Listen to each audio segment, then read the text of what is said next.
אחרי שמזהים את כל הדברים האלה, מקבלים בעצם פקודה להפיל את הדבר הזה. ঘোষণা ছাড়াই ইসরায়েলে ঢুকে পড়েছে ইরান। পৌঁছে গেছে নেতানিয়াহুর সবচেয়ে সুরক্ষিত আস্তানায়। মোসাদ, শিনবেত, এমনকি সিআইএর মতো বাঘা বাঘা গোয়েন্দা সংস্থাগুলো ঘুণাক্ষরে টের পায়নি ইরানের এই গোপন অভিযানের কথা।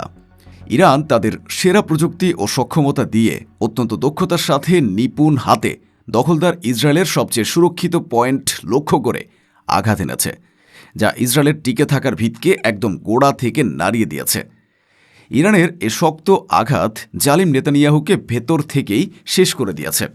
আর এই ধ্বংসের নীল নকশা বাস্তবায়নে সাহায্য করছে খোদ ইহুদিরাই, নেতানিয়াহুর নিজের লোকেরাই। কেন মোসাদের মতো দুর্ধর্ষ গোয়েন্দা সংস্থাও ইরানের এ গোপন অভিযানকে ঠেকাতে পারল না? কিভাবে ইরানিরা সবার চোখের আড়ালে ইসরায়েলের ভেতরে ঢুকে পড়ল? ইসরায়েলের ঠিক কোন গোপন জায়গায় ইরান এ বিধ্বংসী আঘাত হানল? আর সবচেয়ে বড় প্রশ্ন, কারা নেতানিয়াহুকে শেষ করার এই মিশনে ইরানকে সাহায্য করছে? এবং কেন এই এক হামলাকেই ইসরায়েলের অস্তিত্বের সংকট বলা হচ্ছে? নেপথ্যে কি এই অবিশ্বাস্য বিশ্বাসঘাতকতার এবং ইসরায়েলের পতনের পেছনের গল্প জানতে ভিডিওটিতে একটি লাইক দিয়ে শেষ পর্যন্ত আমাদের সাথেই থাকুন। ঘটনার সূত্রপাত হয় যখন তেল আবিবের ক্ষমতার করিডোরে এক তীব্র এবং ইনএক্সপ্লিকেবল আতঙ্ক ছড়িয়ে পড়ে। প্রধানমন্ত্রী বেনিয়ামিন নেতানিয়াহু একের পর এক জরুরি বৈঠক ডাকতে শুরু করেন তার যুদ্ধকালীন মন্ত্রিসভা, মোসাদের প্রধান এবং শিনবেতের শীর্ষ কর্মকর্তাদের সাথে। কিন্তু কেউই বুঝতে পারছিল না এ আতঙ্কের আসল কারণটা কি। ইসরায়েলের কোনো রাডারই কোনো মিসাইল বা শত্রুর ড্রোন শনাক্ত করতে পারেনি। তাদের সীমান্তে কোনো অনুপ্রবেশের ঘটনা ঘটেনি। তাহলে আঘাতটা এলো কোথা থেকে? ইসরায়েলি মিডিয়াগুলো ছিল অন্ধকারে। চ্যানেল 12 বলছিল একটি ভয়াবহ সাইবার হামলার কথা, যা তাদের প্রতিরক্ষা ব্যবস্থাকে পঙ্গু করে দিয়েছে। হারজ পত্রিকা ইঙ্গিত দিচ্ছিল একটি নতুন ধরনের বায়োলজিক্যাল অ্যাটাকের, যা হয়তো তাদের জলের উৎসে মেশানো হয়েছে। কিন্তু কোনো তত্ত্বই নেতানিয়াহুর চেহারায় জমে থাকা বরফ শীতল ভয়কে ব্যাখ্যা করতে পারছিল না। তিনি জানতেন বিপদটা এর চেয়েও অনেক বেশি গভীর, অনেক বেশি ব্যক্তিগত এবং অনেক বেশি অপমানজনক। এই ভয়াবহ ষড়যন্ত্রের প্রথম সূত্রটি বেরিয়ে আসে একটি আপাত দৃষ্টিতে আনরিলেটেড ঘটনা থেকে।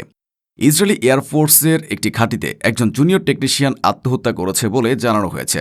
কিন্তু রুটিন তদন্তের সময় তার ব্যক্তিগত ল্যাপটপ থেকে একটি এনক্রিপ্টেড ফাইল উদ্ধার করে শিনবেতের সাইবার ইউনিট।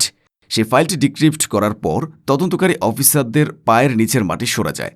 সেখানে কোনো সুইসাইড নোট ছিল না, ছিল ইরানের গোয়েন্দা সংস্থার সাথে তার যোগাযোগের বিস্তারিত লগ। সেই সূত্র ধরেই বেরিয়ে আসে এক ভয়াবহ ষড়যন্ত্রের গন্ধ। জানা যায় এই জুনিয়র টেকনিশিয়ান একা নয়, তার মতো আরও অনেকেই এয়ারফোর্সের বিভিন্ন পদে থাকা অফিসার এবং সেনারা একটি বিশাল এবং অত্যন্ত সংগঠিত নেটওয়ার্কের অংশ। তারা দেশের সবচেয়ে স্পর্শকাতর এবং গোপন তথ্য শত্রুর হাতে তুলে দিচ্ছিল। ইসরায়েলকে আর বাইরের শত্রু দিয়ে আক্রমণ করার প্রয়োজন ছিল না, কারণ শত্রু এখন তাদের নিজেদের ঘরেই তৈরি হয়ে গেছে। পুরো ইসরায়েল যখন অন্ধকারে হাতড়ে বেড়াচ্ছে, ঠিক তখনই দেশটির অন্যতম সাহসী গণমাধ্যম চ্যানেল 15 সেই বিস্ফোরক রিপোর্টটি প্রকাশ করে, যা শুনে পুরো জাতি স্তব্ধ হয়ে যায়। তারা জানায় ইসরায়েলের উপর যে আঘাত এসেছে তা কোনো বাহ্যিক হামলা নয়। আঘাতটি এসেছে ভেতর থেকে, একটি বিশাল এবং সুগভীর গোয়েন্দা প্রবেশ, যা ইসরায়েলের সবচেয়ে বড় গর্ব তাদের অজেয় বিমান বাহিনীর মূলে আঘাত এনেছে। চ্যানেল 15-এর রিপোর্ট অনুযায়ী ইরানের গোয়েন্দা সংস্থা বছরের পর বছর ধরে একটি গোপন অপারেশন চালিয়ে ইসরায়েলি এয়ারফোর্সের ভেতরে একটি বিশাল গুপ্তচর নেটওয়ার্ক তৈরি করেছে। এই নেটওয়ার্কের সদস্যরা শুধু সাধারণ সৈনিক বা টেকনিশিয়ান নয়, এর মধ্যে রয়েছে পাইলট, কন্ট্রোল টাওয়ার অপারেটর এবং এমনকি কিছু মাঝারি পদের কমান্ডাররাও। এই রিপোর্টের ভয়াবহতা আরও বেড়ে যায় যখন এয়ারফোর্সের একজন সিনিয়র কমান্ডার নাম প্রকাশ না করার শর্তে চ্যানেল 15-কে দেওয়া এক সাক্ষাৎকারে কাঁপা কাঁপা কণ্ঠে স্বীকার করেন, the air force has been penetrate, we don't know how deep the root goes. মানে বিমান বাহিনী ভেদ করা হয়েছে, এই পচন কতটা গভীরে ছড়িয়েছে তা আমরা জানি না। এই একটি স্বীকারোক্তিই ছিল যথেষ্ট। ইসরায়েলি প্রতিরক্ষা ব্যবস্থার সবচেয়ে শক্তিশালী স্তম্ভটি যে ভেতর থেকে খুনে ধরে গেছে তার কারও বুঝতে বাকি ছিল না। কিভাবে এই অসম্ভব সম্ভব হলো? মোসাদের মতো একটি সংস্থা যারা নিজেদের বিশ্বের সেরা বলে দাবি করে, তারা কিভাবে এই বিশাল অনুপ্রবেশ ঠেকাতে পারল না? বিশ্লেষকরা বলছেন এর পেছনে রয়েছে দুটি প্রধান কারণ। প্রথমত, ইরানের অবিশ্বাস্য ধৈর্য এবং দীর্ঘমেয়াদী পরিকল্পনা। দ্বিতীয়ত, চীন এবং রাশিয়ার দেওয়া আধুনিক প্রযুক্তিগত সহায়তা, যা মোসাদ এবং শিনবেতের নজরদারি ব্যবস্থাকে পুরোপুরি অন্ধ করে দিয়েছে। ইসরায়েলের কোন গোপন জায়গায় ইরান আঘাত হানল? আঘাতটি কোনো নির্দিষ্ট ভৌগোলিক জায়গায় নয়, আঘাতটি লেগেছে ইসরায়েলের প্রতিরক্ষা ব্যবস্থার মস্তিষ্কে এবং হৃৎপিণ্ডে। গ্রেফতার হওয়া এজেন্টদের প্রাথমিক জিজ্ঞাসাবাদে যে তথ্য বেরিয়ে এসেছে তা নেতানিয়াহুকে রাতের পর রাত জাগিয়ে রাখার জন্য যথেষ্ট। ইরানের হাতে এখন যে তথ্যগুলো এসেছে তার মধ্যে অন্যতম হল F-35ADর যুদ্ধবিমানের সম্পূর্ণ সোর্স কোড। এর মাধ্যমে ইরান জানতে পারবে এই স্টেলথ বিমানের দুর্বলতা কোথায় এবং কিভাবে একে ট্র্যাক করা যায়। আয়রন ডোম সিস্টেমের অপারেটিং ফ্রিকোয়েন্সি। এ তথ্য ব্যবহার করে ইরান তাদের মিসাইল এবং ড্রোনগুলোকে এমনভাবে প্রোগ্রাম করতে পারবে যা আয়রন ডোমকে সহজেই ফাঁকি দেবে। এবং সবচেয়ে ভয়ঙ্কর, পারমাণবিক অস্ত্র বহনকারী F-16I সুফা বিমানগুলোর গোপন ফ্লাইং রুট এবং তাদের পাইলটদের পরিচয়। কারা এবং কেন এই বিশ্বাসঘাতকতা করল? এই প্রশ্নের উত্তর ইসরায়েলি সমাজের জন্য সবচেয়ে বেশি বেদনাদায়ক। এই গাদ্দাররা কোনো বিদেশি নয়, তারা ইসরায়েলেরই নাগরিক, ইহুদি। এর পেছনে দুটি প্রধান কারণ কাজ করেছে। এক, অর্থের লোভ। ইরানের গোয়েন্দা সংস্থা এই এজেন্টদের নিয়োগের জন্য বিলিয়ন বিলিয়ন ডলার খরচ করেছে। তারা তাদের পরিবারকে ইউরোপ বা আমেরিকায় স্থানান্তরিত করার এবং একটি নিরাপদ ভবিষ্যৎ দেওয়ার প্রতিশ্রুতি দিয়েছে। 2, আদর্শগত কারণ। তবে শুধু অর্থই নয়, এর পেছনে রয়েছে গভীর আদর্শগত ঘৃণা।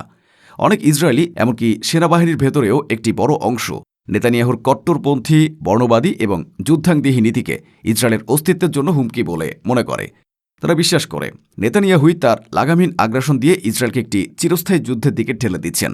তাই বড় শয়তান নেতানিয়াহুকে ক্ষমতা থেকে সরাতে তারা ছোট শয়তান ইরানের সাথে হাত মিলিয়েছে। কেন এটি অস্তিত্বের সংকট? আর এ কারণেই এ ঘটনা ইসরায়েলের জন্য একটি এক্সটেনশনাল ক্রাইসিস বা অস্তিত্বের সংকট। কারণ ইসরায়েলের টিকে থাকার মূল ভিত্তি হল দুটি জিনিস: তাদের প্রযুক্তিগত সামরিক শ্রেষ্ঠত্ব এবং তাদের সমাজের অভ্যন্তরীণ ঐক্য। ইরানের এই এক আঘাতে এই দুটি ভিত্তি আজ ধসে পড়েছে। যখন তাদের নিজেদের লোকেরাই দেশের সবচেয়ে গোপন প্রযুক্তি শত্রুর হাতে তুলে দেয়, তখন তাদের আর কিছুই অবশিষ্ট থাকে না। তাদের পারমাণবিক প্রতিরোধ ব্যবস্থা, যা ছিল তাদের টিকে থাকার চূড়ান্ত গ্যারান্টি, তা এখন একটি খোলা বইয়ের মতো। আর এই কারণে বিমান বাহিনীর সেই সিনিয়র কমান্ডার বলেছিলেন, আমরা ভেতর থেকে শেষ হয়ে গেছি। ইরানকে আজ আর ইসরায়েলকে ধ্বংস করার জন্য একটি মিসাইলও ছোড়ার প্রয়োজন নেই। তারা ইসরায়েলের আত্মাই কিনে নিয়েছে। তাদের প্রতিরক্ষা ব্যবস্থার হৃৎপিণ্ডকেই দখল করে ফেলেছে। যে দেশের সেনারা, যে দেশের নাগরিকেরা শত্রুর কাছে নিজেদের সম্মান এবং দেশের নিরাপত্তা বিক্রি করে দেয়, সে দেশের পতন অনিবার্য। যে নেতানিয়াহু একদিন ফিলিস্তিনিদের মধ্যে বিভেদ তৈরি করে তাদের ভেতর থেকে চর নিয়োগ করে তাদের আন্দোলনকে দুর্বল করে দিয়েছিলেন, আজ তিনি তার নিজের পাতা ফাঁদে পা দিয়েছেন।